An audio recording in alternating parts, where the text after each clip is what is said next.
Salam kerahiman. Hari ini kita ketemu lagi tanggal 4 September. Kita akan baca dari diary nomor 443 dan 444. Kita mulai ya. Dalam nama Bapa dan Putra dan Roh Kudus. Amin. Bapa kami yang ada di surga, dimuliakanlah namamu. Datanglah kerajaan-Mu, jadilah kehendak-Mu di atas bumi seperti di dalam surga. Berilah kami rejeki pada hari ini, dan ampunilah kesalahan kami, seperti kami pun mengampuni yang bersalah kepada kami. Dan janganlah masukkan kami ke dalam pencobaan, tetapi bebaskanlah kami dari yang jahat. Amin. Dalam nama Bapa dan Putra dan Roh Kudus. Amin. 443 itu bicara tentang kehendak Allah. Kalau 444 itu bicara tentang bimbingan rohani. 443, pada suatu kesempatan aku mendengar kata-kata ini. Aku ingin agar engkau hidup menurut kehendakku dalam lubuk jiwamu yang paling rahasia. Aku merenungkan kata-kata ini yang berbicara dengan jelas kepada hatiku. Ini terjadi pada hari pengakuan dosa untuk kongregasi. Ketika aku pergi ke pengakuan dosa dan mengakukan dosa-dosaku, imam mengulangi kepadaku kata-kata yang sama yang telah dikatakan Tuhan sebelumnya. 444. Imam itu mengucapkan kata-kata yang mendalam ini kepadaku. Ada 3 tingkat dalam menggenapi kehendak Allah. Tingkat yang pertama, jiwa melaksanakan semua peraturan dan statuta yang menyangkut kepatuhan lahiriah. Tingkat yang kedua, jiwa menerima ilham-ilham batin dan melaksanakannya dengan setia. Pada tingkat yang ketiga, jiwa yang berserah penuh kepada kehendak Allah, membiarkan Allah menggunakannya dengan bebas, dan Allah melakukannya seturut perkenannya, dan jiwa itu menjadi alat yang patuh di tangan Allah. Dan imam itu berkata bahwa aku berada pada tingkat kedua dalam memenuhi kehendak Allah, dan bahwa aku belum mencapai tingkat yang ketiga. Tetapi aku harus berusaha untuk mencapainya. Kata-kata ini menembus hatiku. Aku melihat dengan jelas bahwa Allah sering memberikan kepada imam ini pengetahuan tentang apa yang terjadi dalam lubuk jiwaku. Ini sama sekali tidak mengherankan aku.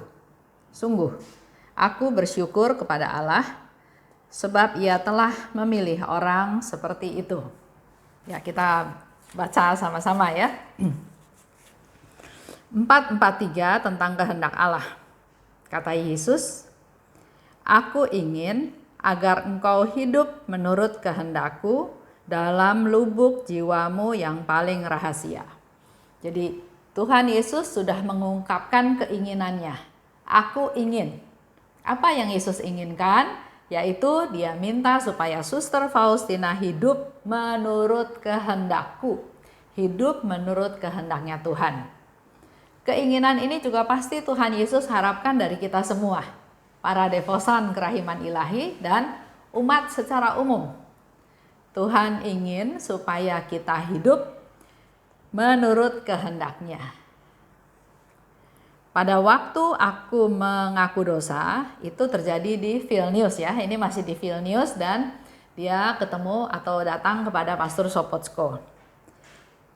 Dan anehnya, imam itu mengulangi kata-kata yang sama yang Yesus ucapkan. Jadi selain dia sudah mendengar, dan ada satu penegasan lagi dari Pastor Sopocko, kata-katanya persis sama seperti yang Yesus katakan. Ini bisa menjadi juga satu konfirmasi bahwa memang Pastor Sopocko dipakai oleh Tuhan Yesus untuk menjadi bapa pengakuan, juga mentor, pembimbing dari Suster Faustina. Tapi sekaligus juga ini merupakan hal yang penting, diulang ya. Jadi Yesus sudah berkata sendiri kepada Suster Faustina, tapi Yesus juga mengingatkan Pastor Sopoćko untuk bicara hal tersebut kepada Suster Faustina. Sesuatu yang penting. Yesus ingin kita hidup menurut kehendaknya. Menurut Pastor Sopoćko, ada 3 tingkat dalam penggenapan kehendak Allah. Nah, kita dengarkan sama-sama ya, kita masuk di tingkat yang keberapa. Tingkat yang pertama, jiwa melaksanakan semua peraturan dan statuta yang menyangkut kepatuhan lahiriah. Jadi tingkat pertama, melaksanakan semua peraturan yang menyangkut kepatuhan lahiriah. Ya, kita semua tahu ya aturannya. Contoh yang gampang, tanda dilarang masuk, ya artinya dilarang masuk. Kalau masuk ya didenda, ditegur, dihukum. Jadi aturannya jelas, dan tingkat pertama adalah kita mengikuti aturan yang sudah ada secara lahiriah. Tingkat yang kedua, jiwa menerima ilham-ilham batin dan melaksanakannya dengan setia. Suster Faustina banyak mengalami atau menerima ilham batin. Menurut saya, kita pun sebetulnya mendapat ilham dari Tuhan, mendapat ilham batin dari Tuhan. Cuma yang jadi masalah adalah kita peka enggak? Kalau kita merasakan, mendengar, mengingat sesuatu, mendapatkan ilham-ilham tersebut, apakah kita sungguh-sungguh mau mendengarkan atau kebetulan, atau melupakan, atau enggak peduli, maka kita enggak merasa dapat ilham-ilham tersebut. Nah, tingkat kedua, jiwa menerima ilham-ilham batin dan melaksanakannya dengan setia. Mungkin kita sering mendapat ilham batin. Sedang berdoa, tiba-tiba ingat seseorang. Atau sedang melakukan satu pekerjaan, tiba-tiba ingat satu kejadian, ingat seseorang, ingat sepertinya ingin mendoakan si A, si B, si C, dan seterusnya. Mendapat ilham batin, kesatu, yang penting adalah melaksanakannya dengan setia. Bukan hanya melaksanakan ya, tapi melaksanakan dengan setia. Nah, tingkat yang ketiga, jiwa yang berserah penuh pada kehendak Allah. Jadi udah nggak ada lagi kehendak kita, kehendak saya. Semuanya diserahkan pada kehendak Allah. Dan 2, membiarkan Allah menggunakannya dengan bebas. Kita nggak nolak, nggak menjaga jarak, atau nggak pura-pura nggak dengar. Dan yang ketiga, Allah melakukan seturut perkenannya. Jadi benar-benar pasrah. Ini saya Tuhan, ini saya, pakai saya sebagai alatmu, silahkan pakai Tuhan, saya alatmu, saya nggak punya kehendak lagi, kehendakku adalah melaksanakan kehendakmu. Dan yang keempat, jiwa itu menjadi alat yang patuh di tangan Allah. Jadi ada 4 poin ya, saya ulang sekali lagi. Jiwa yang berserah penuh pada kehendak Allah, berserah. Kedua, membiarkan Allah menggunakannya dengan bebas. 3, Allah melakukan seturut perkenannya. Dan yang keempat, menjadi alatnya yang patuh di tangan Allah. Dan ternyata menurut Pastor Sopoćko, Suster Faustina baru sampai di tingkat yang kedua. Tapi di situ dikatakan Suster Faustina berusaha masuk ke tingkat yang ketiga. Itu bicara tentang menggenapi kehendak Allah. Nah, pertanyaannya sekarang untuk kita semua. Kita ada di tingkat berapa? Tingkat 1, tingkat 2, tingkat 3. Pertanyaannya, apakah kita ada di tingkat 1? Apakah kita melaksanakan kehendak Allah? Kehendak Allah bukan 1, 2, 3 ya. Seluruh kehendak Allah. Apakah kita sudah melaksanakannya? Kalau yang pertama tadi, melaksanakan semua peraturan dan statuta yang menyangkut kepatuhan lahiriah. Mungkin kita sudah masuk ya ke tingkat yang pertama. mentaati peraturan secara lahiriah. Tapi pertanyaan besarnya adalah apakah kita sudah melaksanakan semua peraturan atau kita masih pilah-pilah, masih mengabaikan peraturan yang kita nggak suka. Ya, jadi tingkat pertama juga belum. Nah, ini menjadi satu tantangan, satu kesempatan untuk kita masuk ke dalam tingkatan yang Tuhan kehendaki untuk melaksanakan kehendak Allah.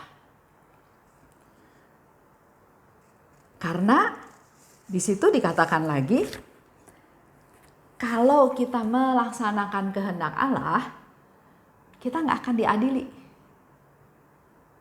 Ya, seperti bacaan yang kemarin-kemarin. Kalau kita melaksanakan kehendak Allah, maka kita tidak akan dihakimi oleh Allah. Ini menjadi satu masukan buat kita semua, ya. Hari ini saya nggak kasih sharing, saya mau Bapak Ibu merenungkan sendiri kira-kira kita ada di tingkat yang mana. Kalau sudah ada di tingkat yang ke-1, kita berusaha masuk ke tingkat yang kedua. Kalau ada di tingkat yang kedua, kita berusaha masuk ke tingkat yang ketiga. Kalau belum di tingkat yang pertama pun, nggak apa-apa. Hari ini kita diberi kesadaran supaya kita bisa masuk ke tingkat yang pertama. Itu yang paling gampang kan? Mentaati peraturan-peraturannya secara lahiriah. Ayo kita mulai ya.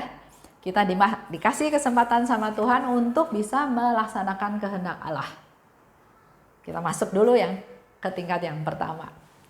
Itu aja. Saya harap Bapak Ibu merenungkannya dan berusaha untuk melaksanakannya untuk mencapai tingkatan tersebut. Kita tutup ya dalam doa penutup. Dalam nama Bapa dan Putra dan Roh Kudus. Amin. Allah Bapa yang Maha Baik, terima kasih Bapa atas pengajaran pada hari ini, di mana kami sering Tuhan berkata bahwa Tuhan saya mau melaksanakan kehendak-Mu. Tuhan pakai saya sebagai alat-Mu. Tapi hari ini Engkau memberikan pencerahan kepada kami bahwa ternyata dalam melaksanakan kehendak-Mu itu ada tingkat-tingkatannya. Mampukan kami Tuhan untuk bisa masuk ke dalam tingkat yang pertama, yaitu melaksanakan kehendak-Mu secara lahiriah, mentaati peraturan-peraturan yang ada. Dan selanjutnya buatlah kami peka ya Tuhan, supaya kami juga bisa mendengar, bisa menerima ilham-ilham batin yang Kau berikan kepada kami, pribadi lepas pribadi.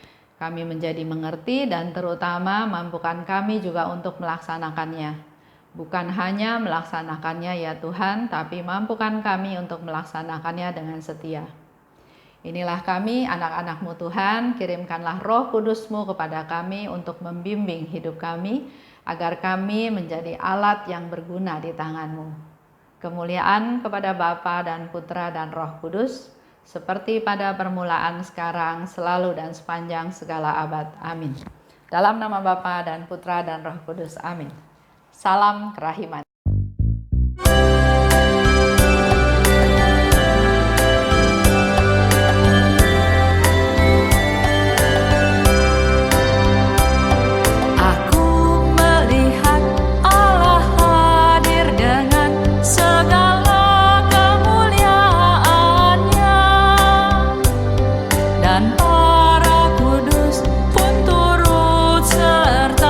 Bersuka cita bergembira.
sorak-sorai bergembira.